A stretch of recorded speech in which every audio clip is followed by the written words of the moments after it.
10 years ago, we were at 100,000 population. Now we're at 220,000 population. And at build out, we'll be closer to 400,000.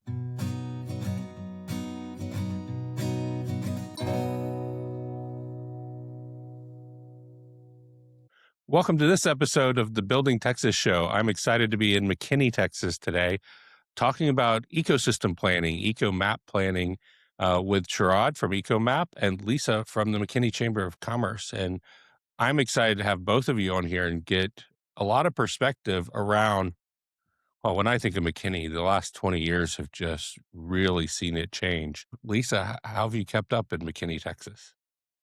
Well, you have to put your running shoes on for sure because we have had such fast growth over the last 20 years. We are a community that, 10 years ago, we were at 100,000 population. Now we're at 220,000 population. And at build out, we'll be closer to 400,000, kind of just depending on density and how that plays out. We've had a lot of companies move here, residents move here. We're just part of that whole North Texas um, growth and expansion, which has been it's been a good place to be. Growth has some challenges, so we have to work hard as chambers and community leaders to address things like planning for water and infrastructure needs like roads and making sure we have good access to broadband and energy. We're Texas is a leader in energy, but with the amount of people coming and the types of projects that are coming, the buzz is data centers, and we know how much data centers use electricity. So I know that's going to be a big topic that our state legislator is going to kind of grapple with coming up. But um, we have some challenges with growth, but those are good challenges to have. I don't know that a lot of Texans realize that 28% of our state lives in the Metroplex. So in those counties surrounding Dallas and Fort Worth, it's 28% of the population, which is the Yeah. densest population in Texas. So Sherrod, you're in Baltimore, but you brought a company into Texas and you're working with McKinney is what I understand. That's right, Justin, and we're thrilled to be working with Lisa and the team there.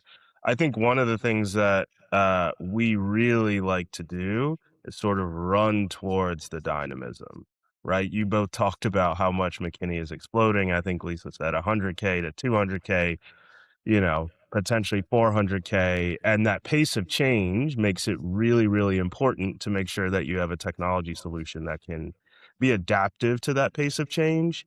What we talk about at EcoMap is how do we centralize the activities and opportunities that exist within an ecosystem. Lisa, as a leader in McKinney's ecosystem, we want her to be really well versed as it relates to these are the types of events that are happening. These are the types of companies that are coming. These are types of resources we have for those companies, especially as we think about how do we build, as she mentioned, really thriving business and particularly small business communities that can sort of prop up the economy in a way to make it such that many of those citizens have an opportunity to really thrive and grow.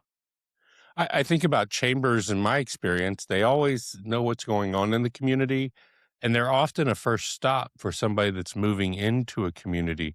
So I imagine, Lisa, your doors are just busy all the time.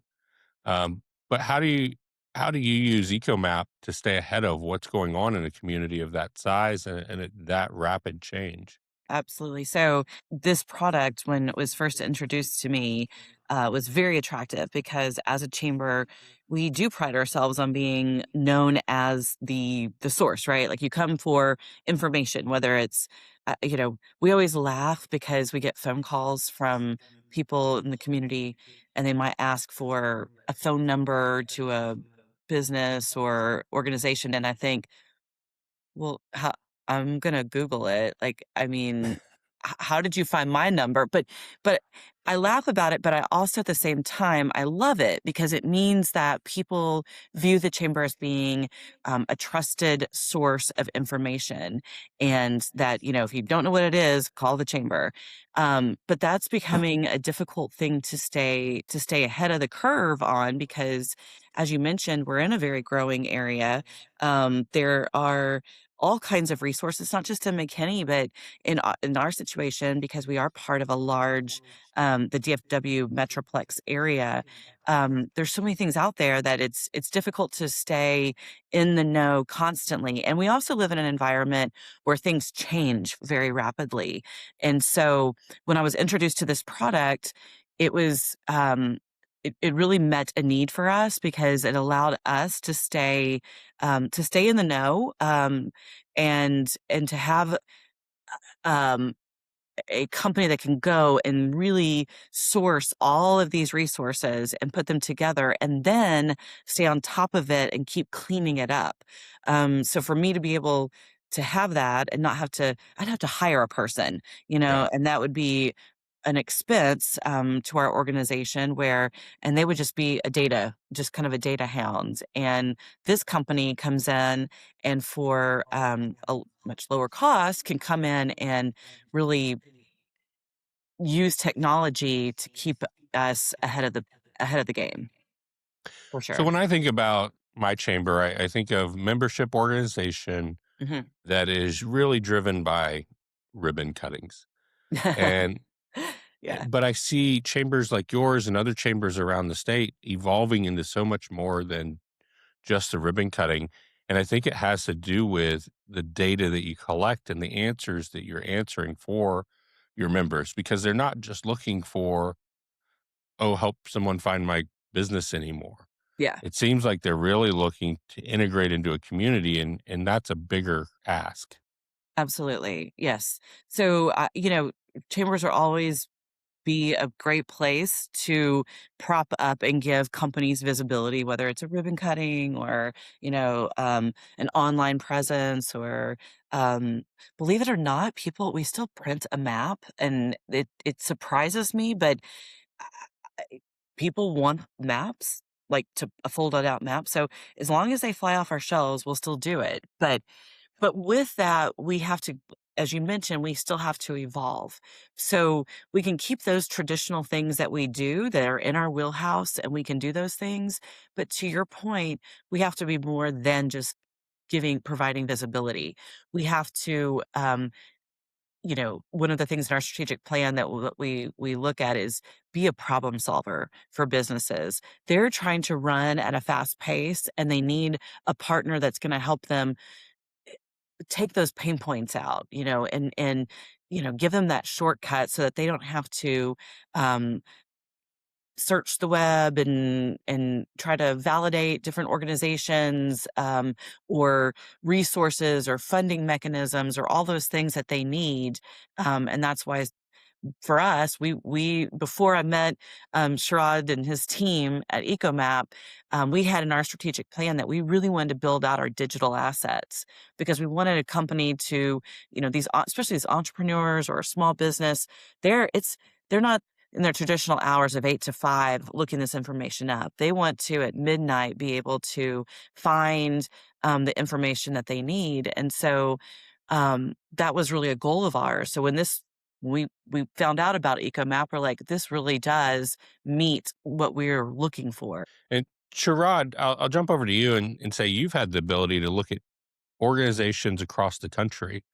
And in Texas, I think you're partnered with a great region that is growing, like we've talked about.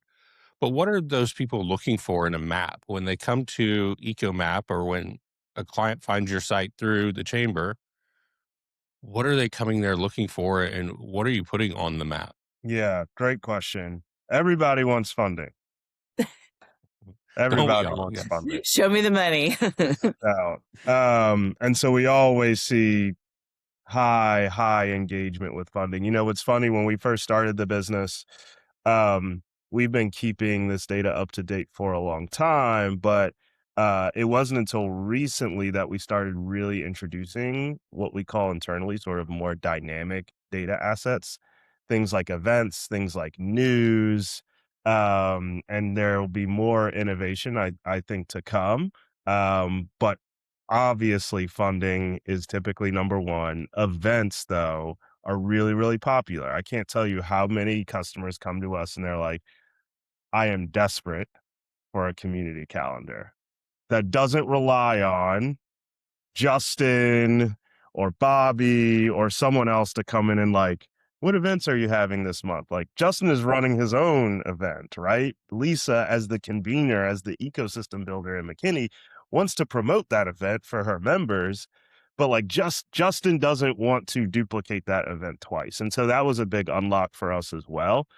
And so those are kind of the two things that people look for a lot initially. And I think what we get really excited about is actually some of those longer tail analytics that Lisa and team will have visibility into. So we'll be able to tell you here are the categories that are most interesting to your audience. And then specifically, here are the things that they are engaging with. And the way our customers are using that information is quite literally to determine which investments they want to make as it relates to programs, partnerships, et cetera, because now they have visibility into this quantitative analysis that is really demonstrative of what their audience is ultimately interested in looking for. Can I just add to that? Because I think that was something that really was a good selling point for me is that, as a chamber, we want to have the pulse of our business community and we want to know, like I was talking about those pain points or, solving those problems for businesses, but we want to know what those problems are. And it's becoming increasingly difficult to get good survey analysis. What I love about this product is that we have this AI chatbot, and we can know what are people searching for. So it's them giving us information, so I can say, okay, this is a big area where of need for this community. So now I can go back and create programming, or maybe we do an event where we bring in a panel of experts and do a workshop, or we'll have better up to date real time intelligence about the business community. And I think that's really important for us to stay relevant as an organization. However, when we started working with EcoMap, and they give us this spreadsheet, and it's like you get a menu of things, of options, of things that you want, and there was things that I knew that I wanted as resources on our website, but there were things on there I was like, I didn't know I wanted it, but now yes, You've click. got to have it. I didn't know that was a thing, but that's a yes. I think businesses are going to want that. So EcoMap, because this is what they do, they know the types of resources that are out there. So that's been helpful for us as a chamber. It's something as simple as a map, and you say, "Oh, it's a map, it's a schedule, it's a calendar." I think there's room for lots of events to happen every day. I think so, and I think it's easy to become kind of territorial, right? Like we want our thing first, and but just like it's like competition is good for business, it's also good for us as an organization. That it just means we have to stay sharp and relevant and provide a high quality event. And honestly, as I said, we're in an area where there's so much growth that we can do. There's going to be multiple things happening, and maybe it speaks to one person. Um, One company or somebody who may be starting a company, they might find a better fit here than there. And we still we want to be in on all of it. That we're being a leader in that we know about all the things that are happening and we're giving it to you. And even if it's ours and it's competing with somebody else, I think there's room for all of that competition. And it just makes us sharper, better as an organization to have to perform. And Sherrod, what about you from an EcoMap perspective? You've enjoyed doing this across the country and you're seeing growth. We met at South by Southwest with a company called Generator and the exciting things they're doing across the country. But what have you learned through this process of going into cities and communities? Um, it's really interesting that you asked that question, Justin, especially in 2026 as AI is just taking off, right? Like we've been using some level of data automation. I'm not going to get into the debate around what is AI and what is not. We consider ourselves an AI company. But one of the things that we have always, always, always emphasized at EcoMap is we want to use technology for what technology is good at. We want to use humans for what humans are good at. We will never, I don't believe, be able to build a technology that is going to understand McKinney's ecosystem better than Lisa. Yeah. But what we want to do is we want to get Lisa and her team 80 to 90% of the way there from a coverage standpoint. We want to make it really easy to take what's in their head and get it into a system that can then be used to amplify it to their stakeholders. Like there's all these decisions that we're making internally as it relates to like how we sort of support our customers in this age of really exciting and really modernized technology. And that's one of like the philosophies that has just carried us through to this point over the last 8 years. That's awesome. So where can people find more about EcoMap? You can find us on all major social media platforms. It's typically going to be ecomap_tech, TECH. And you can find us online at www.ecomap.tech. And who should reach out to? Who are the leaders and stakeholders that you would say, wow, I'm glad they called? If you care deeply about a local economy, we would love to talk to you. So that looks like chambers of commerce. That looks like government officials. We recently started working with better business bureaus. We think that there's this whole cohort of people that are like, I care deeply about insert some area. Yeah. We want to build technology to help support their work.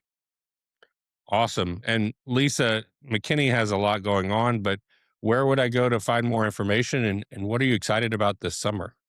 Oh, yeah. So, yeah, McKinney always has a lot going on. Like we are a fast growth community, as I said, and we've got some really cool projects in the works in the next couple of years that we have an amphitheater, huge amphitheater that's being built that's state of the art. So again, a venue that brings people together. I think, Sherrod, you said humans still want human interaction, right? And, another one of our big projects is we're building a beach in McKinney. We have this Cannon Beach project that there's one in Arizona and they're doing one in McKinney, as well as other, company expansions and lots of great things. But really excited because we are also the home to the Byron Nelson golf tournament. Oh, nice. And so we're excited about that as well. Um, but you can find all good things about McKinney, of course, at the chamber, mckinneychamber.com. Our chamber also has a community news website. It's called mckinneytoday.com. Um, I'll just give a little plug. I think Sherrod, you mentioned about enhancing news and information. We've found that we are in somewhat of a media desert in the Metroplex. We have some big media companies, so you have your, television stations, and you have, the Dallas Morning News and Dallas Business Journal, and they do a great job covering this large area. However, it's a large area, and so to really get that hyper focused news on what our city council is doing, what our school board is doing, we have one news outlet called Community Impact, and they do a great job. In fact, we partner with them a lot. We use some of their news stories, but our chamber found that need that we really wanted to get good information to the citizens of McKinney, and also give our businesses a little bit more visibility. They can post their news articles too, but we're almost like we have like almost like a reporter on staff that covers things like affordable housing and just things that we voters might be voting on in McKinney, and they need to get that local information that's nonpartisan, not biased, that's just facts. So you can go check us out on McKinney today. Well, I appreciate the lean in the news. This show started in a similar idea of where do these stories get told? Who's out there Mhm. publishing them?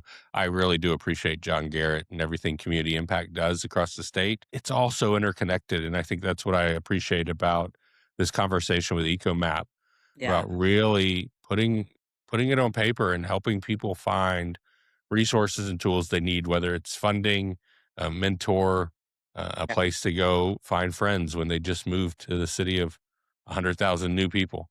Um, those are important things that I think a chamber can do really well, and I'm glad to see McKinney investing in it. Yeah.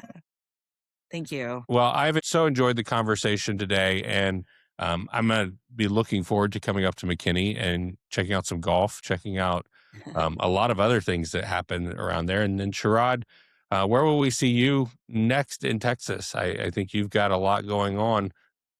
Yeah, I think I'm gonna be there twice in June. One is university focused, and the other is economic development focused. So I'll be around. Well, thank you both for the time. Thank you for the way that you're building Texas. And I appreciate the impact that you're having on people as McKinney continues to grow and thrive and build a wonderful brand. Thank you, and thanks for having me on your show. This has been fun. Thank you all.